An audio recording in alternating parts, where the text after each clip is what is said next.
Hi, Shelby. Hey, how's it going? Not bad. How are you? How have you been since we last chatted? Um, Pretty good. I Yeah, it was interesting actually because I was thinking about what we talked about because last weekend I had like a perfect example of it that kind of came up. Um, my partner and I, we were supposed to go to this a birthday party for a friend, and it was like quite late, like 9 o'clock, whatever, that we were supposed to go. And that day we had like dinner with my family, and I had a really good day at work, and I don't know, I ended up not going because I was like, nope, I can't. I just Yeah. can't to do it, and I felt really bad about it. Like I was really struggling to when I made that decision, but hmm it was, yeah, made me think about what we had been talking about. Okay, now just before we go further into that, let's summarize what we discussed last week. Hmm. So, you currently are having a bit of difficulty reaching that compromise between honoring a lot of the commitments that your fiance has that involve going out and reserving the time that you need for self care from the emotional demands of your job and this school curriculum and just a lot of the other things. Yeah, that's correct. So it's kind of about finding that balance between, going out and supporting your partner in that respect. Because a lot of the time when you're dating a performer, that's what supporting them looks like, is going out, Hmm. going to events like that. And of course, on the polar opposite end of the spectrum, your schedule is set up so that by the time those events come around, you're kind of bagged. So Yeah, pretty much, exactly. where am I, where does supporting my partner and cutting negatively into my self-care time begin, kind of thing? Yeah, yeah. Great.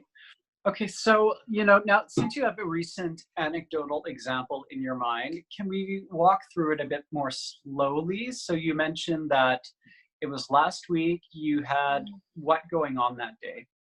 I actually had my first meeting with a new client that day, and this new client is currently in the mental health unit at the hospital as an inpatient.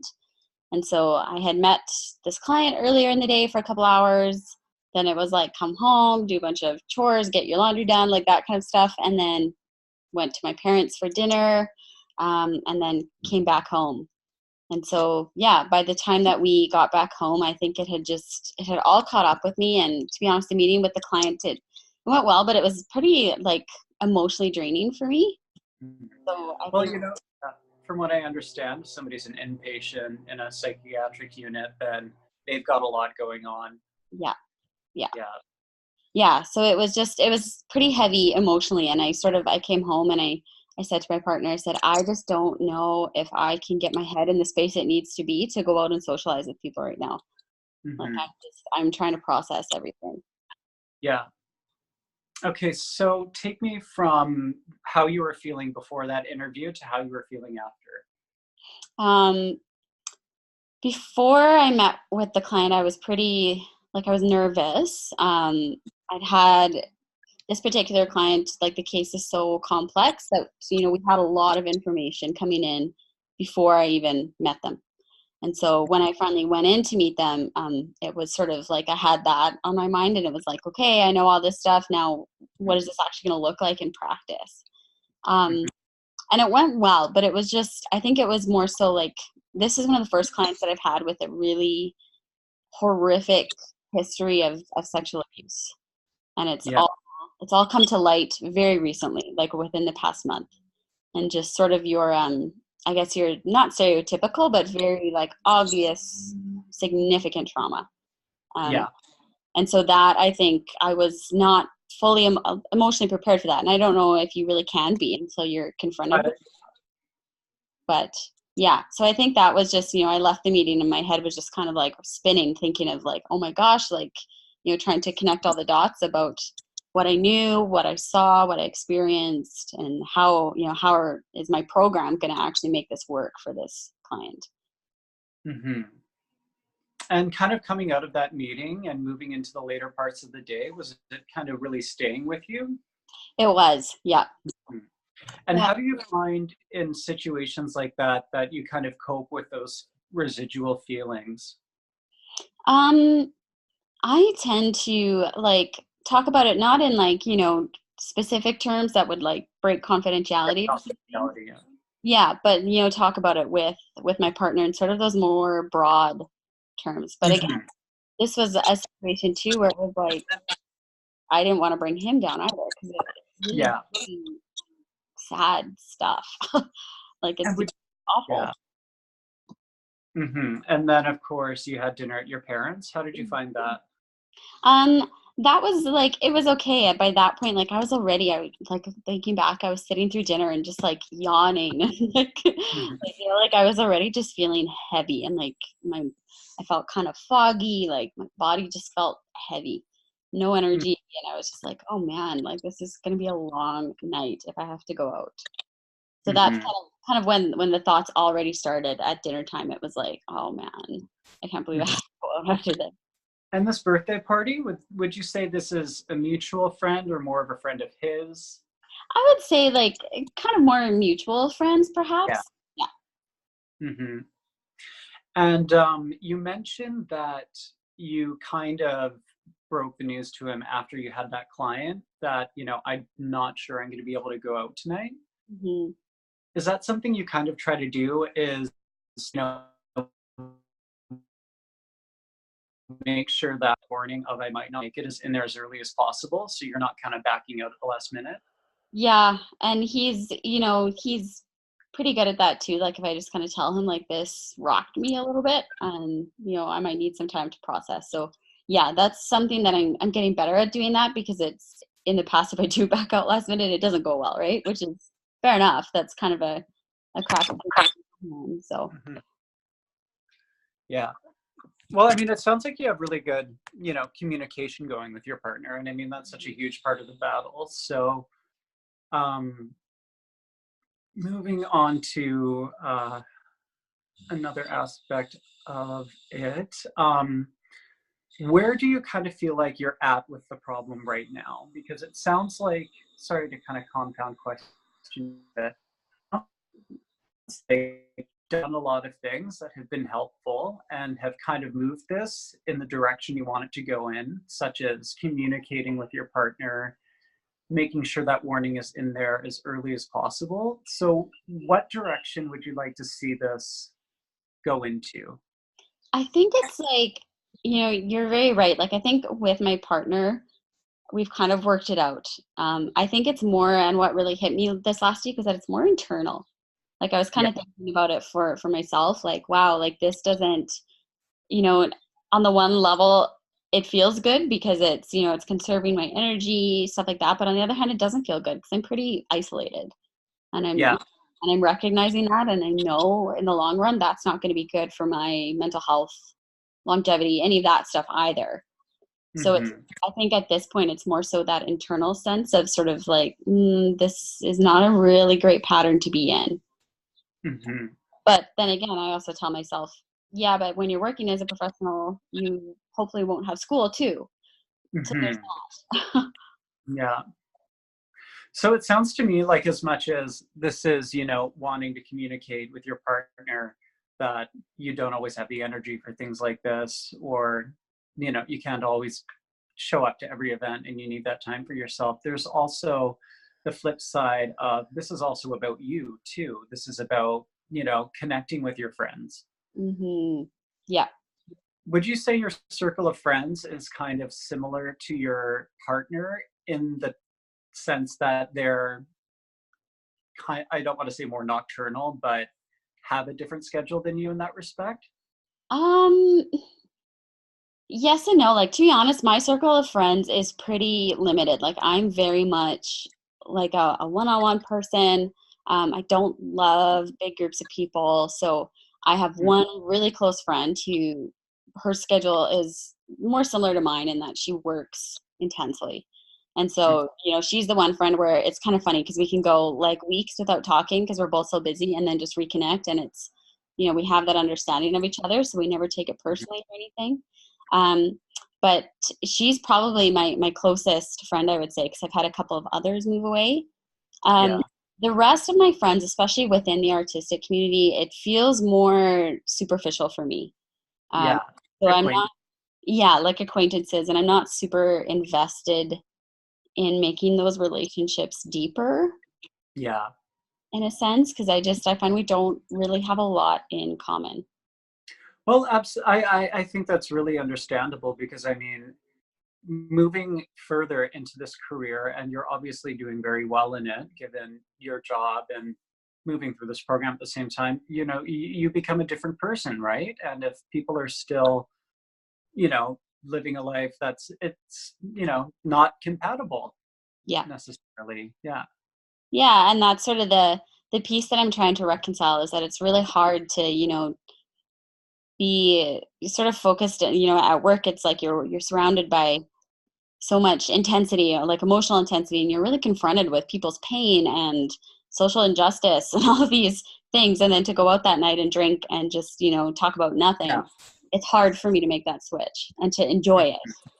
Yeah, you become a much deeper person and small talk becomes, you know, pretty insufferable. I mean, especially when you're an introvert, like we discussed last week. Yeah, exactly. And that's another piece of it too, is like I find it just takes a lot of like emotional energy for me to do that. Yeah, Um, and a lot of emotional energy for something superficial too, right? yeah, exactly. Mhm.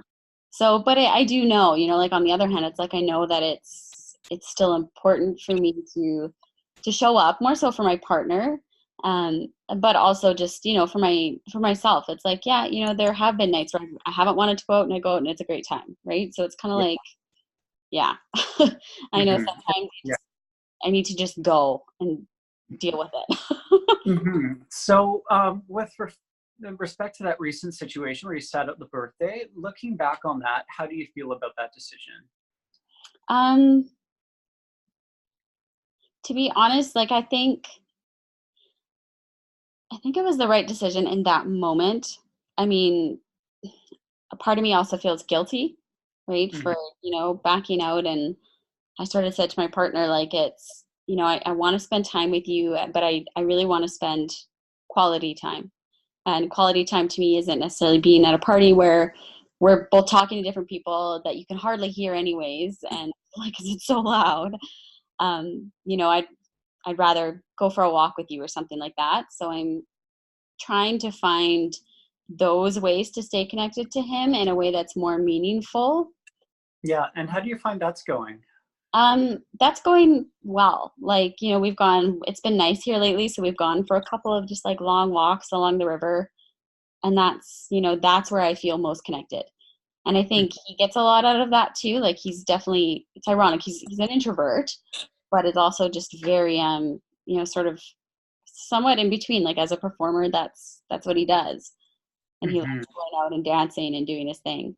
Um, but I know those deep, meaningful conversations mean a lot to him too. Mhm. Yeah. So yeah, I guess that was kind of roundabout, but in answer to your question, like I think that Saturday night, it was the right choice for me. Like I think, to be honest, if I had gone out, it would have been really hard for me to just kind of be present, enjoy the people, Mhm. the party there, because I just needed to process everything. Yeah, and you know, that's an important thing to think about, and I think you're already on that track, is just it's not just about being there in, you know, body, you know, if you're not there in spirit too, if you're not all mentally present, then, you know, are you really is it really worth going to? Exactly. And that was like the image that I had in my mind is like, okay, I'm going to go out tonight and I'm going to want to leave and he's not. And then now is it not necessarily going to cause a fight, but is he going to feel like he has to leave because I want to? Or, both Mhm. of us are going to end up feeling like our needs weren't met. Yeah, and you know, also with somebody's birthday party too, it's you don't want to bring down the energy of that. Exactly. I was like, I don't want to, make, I don't And know. yeah. But And just a quick question before I move into the next phase of what we're doing here. Do you find those kind of more meaningful connections, the scheduled time with people, easier to work around getting your self-care? yes. Yeah. Mhm. Yeah. Like I do a lot better with, a coffee date or brunch or let's go for a walk, those kinds Mhm. of things than like, hey, let's go to a party or something. Um, Yeah. or We're whatever. getting older, Shelby. We're over that. I'm like, holy smokes. Like, I'm gonna be It's 30 Friday next night year. for Like, I Bravo can't do TV this. now. Yeah. Yeah. Exactly. So, and I want to try an exercise with you that we learned about in our program just to maybe get a better idea of some of the things that you want to change right now. Okay. So, if you were to imagine that you went to sleep tonight and a miracle happened, and you woke up and everything with respect to what we're talking about was better, how would you, but you, it happened while you were sleeping, so you didn't see it happen, you didn't know that it happened. Mm. Waking up and going through your day, how would you know that things were different? I think a big thing would be my energy level. Mm-hmm. Yeah, like I think that's that's often, part of the barrier that kind of holds me back from wanting to, go out or something, especially if it's going to be late at night. So I think that Mm-hmm. would be a big sign. Is just I would just have energy, and like it wouldn't be like, yeah, sure, whatever. I'm pumped. Like let's go. Um, but in some ways too, I think it would also be that I would have perhaps one or two more meaningful friendships that Mm-hmm. I can connect with. Not just the one friend that I really lean on. Um, Mm-hmm. especially when she's really busy as well, and it is hard for us to connect. So I think Mm-hmm. You want to disperse the weight of everything a bit too. exactly, yeah, yeah. And then I think just having more intentional time with my partner, um, yeah, that would be another choice or another change where that would just kind of feel like it was just part of the routine, and it was not something that we had to plan a week ahead for. Mm-hmm. So it sounds to me kind of like you want to build a couple of new connections, but you're very Marie Kondo with your friends. Make sure it's something that's significant. Don't hold on to anything superfluous, or else you just end up with friend clutter. Exactly. Yes. It's a very extended metaphor, but I liked it. Um, I liked it. and getting that quality time in with your partner. But it kind of sounds to me that these are both rooting back to having the energy to make those things happen. Yeah. Hmm. So, looking into your life, I was about to ask, so what's sucking your energy? And it's like, well, this incredibly intense job and this incredibly intense program. So I'm sure you know this already, but it's pretty understandable to be low on energy. Have there been times in this program, exceptions to when you're feeling drained? Um, that's a good question. I think the first year I felt pretty pumped. Like it was like, yeah, this is brand new, so motivated. And then second year started off with research methods, and it was like, oh my goodness. And it just kind of like it was heavy. And I made the unwise choice to double up on, so I had two courses that semester, like the first semester, first year. And then also at my job, we had a huge staff turnover. So I was working a lot of overtime, kind of doing more than just my job. So I think all of those factors together really kind of set me back in terms of my energy and my self-care.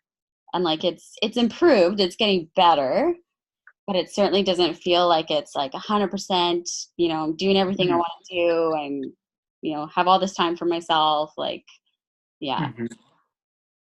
So, you mentioned it got better. So from where it was really lagging to right now, um, what would you say are some of the main differences between what's going on? Um I think a big part of it has been like at work, it was certainly establishing more connections and like vulnerability, I think, with my senior team. Mhm, When I first started the position, I was brand new. They were all above me. They had been, quite far above me initially. And now I needed to work with them. And so it was hard for me to admit that I was having a hard time. Um, so that has shifted. Now I have a much more open relationship with my supervisor, which is great. So I can go to her and say, I'm drowning.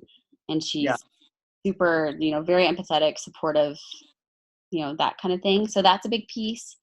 Um, mhm, I think another big piece too has been like just me sort of like, I don't know, like I'm trying to figure out how to phrase it, but kind of taking taking some of the pressure off myself. Like I always had all these like extracurricular projects going on and other things I was involved in, and I realized like, yeah, you can't do that right now. Mm-hmm. So it's, it's been saying no to some of those things that I probably would have done otherwise, and that has helped us like to sort of lessen some of the pressure too. Yeah. Mhm.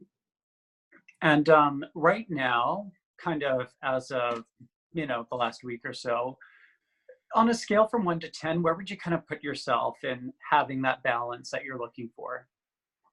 With 10 being like amazing balance, or 10 being just balance, just kind of feeling good and that nice state of homeostasis. Mhm. I Hmm. would say I'm probably like at this moment probably closer to like a 6.5, 7. So it's not amazing, Yeah. but yeah, but it's certainly not as bad as it has been. And I think, yeah, I think part of it is just right now at work, kind of wrapping my head around this more complex, client that's coming in, and I'm key working for this client, and it's, now I have a second client too who's coming in kind of out of, what we weren't totally prepared for. So there's just a few things that have sort of come up unexpectedly that I think have kind of pulled me back from having that balance. Hmm. So, in terms of taking that 6.5, and it sounds like with everything on your plate and everything going on in your life, a 10 isn't necessarily a feasible goal right now. No. And I think that's, that's okay, especially since, a lot of this busyness isn't necessarily super long term either. Exactly. Yeah. It's graduate student life. Yeah. Hmm. And do you kind of feel okay with not having that balance for the next little while? Like at a 10? Yes. Yeah. And I mean, even my partner and I have talked about that, where I kind of said, like, yeah, this is, you need to realize that this is going to be the next couple of years. It's not going to be forever, but Hmm. this is where I'm at. And Yeah. yeah. And he has come to accept that. Yeah. And, he, from the sounds of it, is a good listener and takes Mhm. everything that you kind of are dealing with quite well. Would Yes. that be safe to say? Absolutely. Yeah. Oh, that's great. So, what might be a more reasonable goal in terms of bringing that up? Like maybe like a 7.5? I would like that. Yeah. Okay. With work, with social life, with school, is there anything in the balance of, in the, throes of all of it, that you could cut down or reduce the size of a little bit? Um, I think with work, there's certainly some areas where I need to be able to kind of not say no, but be able to say I'm going to need more time for that, so that the Mhm. pressure, kind of decrease the pressure that way, and take some of the pressure off myself. Um, Yeah. yeah, so that's definitely a big piece. Um, Mhm. yeah, And how's getting in that self-care time kind of going? that has been over the last week more challenging for sure. Mhm. There was quite a few days where like I had a workout class booked and I had to cancel it last minute because I was like, yeah, I'm not going to get home in time, so Yeah. stuff like that. Um, so that's another area where I think it's a tough one for me to really to find those limits, and I need to do better at, I think, proactively setting them, Mhm. so yeah, like for example, with this client that I'm working with, they experience significant dissociation and flashbacks, and the thing that's really hard for them is, if they have someone come and visit and then they go into a flashback and their visitor can't stay until they come out of it, then it's really disappointing for them because the visit Yeah. ended. They're worried that, is my visitor mad at me? Did they leave because I had this flashback? So there was a couple times where I ended up staying, because I knew like this is a new relationship. We don't have that level of trust yet for this client to know that I'm not mad or anything like that. But I think moving forward, I've established that. So now I could say to them at the beginning of the visit, I have to leave at 4 o'clock. So if you dissociate or anything like that, like I still care, but I just want you to know that I'm going to have to leave at this time. Okay. And is that kind of something you feel you could implement more in the next few weeks before you see each other again? Absolutely. Yeah. Okay. And going back to your self-care, sometimes I totally get not being able to schedule in as much of it as you need. How do you find the quality of the self-care time that you do get is? I think sometimes I'm not very intentional about it. So like I would love to, make more of an effort to set up like a couple of coffee dates or something in the next couple of weeks and just have that intention to, I need to make time to connect with this person or something like that.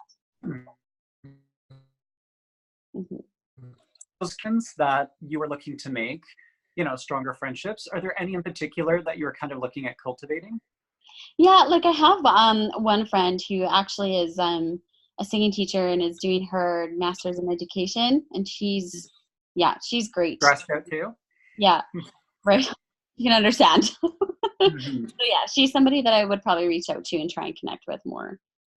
Okay, so just kind of summarizing everything that's gone on, I feel our conversation has shifted a bit from the communication with your partner about when you can and cannot go out to really working so that we can get your energy levels up so that you want to go out and you want to be more present for those sorts of things. And you're not just kind of there physically, but at home watching TV emotionally, kind of sort of thing. Exactly. Yes. Mhm. Yeah. And looking at that 6.5 homeostasis ranking and moving it up to a 7.5, summarizing maybe some things to work on the next few weeks, maybe getting a coffee date in with that friend of yours, Mm, yes. if that's feasible. Setting some firmer boundaries around that time that you stay on to spend more with clients Mhm. while also communicating with them the things that they need to hear from you to keep that trust going and improving, and maybe working on something to improve the intentionality of the self-care time you make for yourself. Yes. Okay, so that last thing, what is a more tangible thing that you could do to make that happen? Um, to make that more intentional. That's a that's a tough one for me. I think like, physical activity is really big for me. And I know Hmm. that that's actually, one of the things that will get my energy up. Um, Hmm.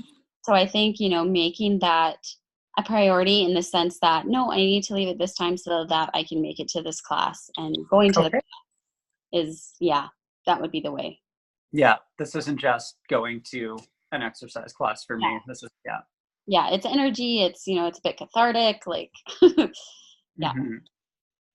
Well, I hope you don't think any of those things are super stringent homework assignments that I'm giving you that will be marked at the beginning of our next session, but maybe take those ideas and see what you can do with them over the next few weeks. Mhm. And we'll meet up for our next session and we'll go from there. That sounds great. Thank you. Oh, you're very welcome.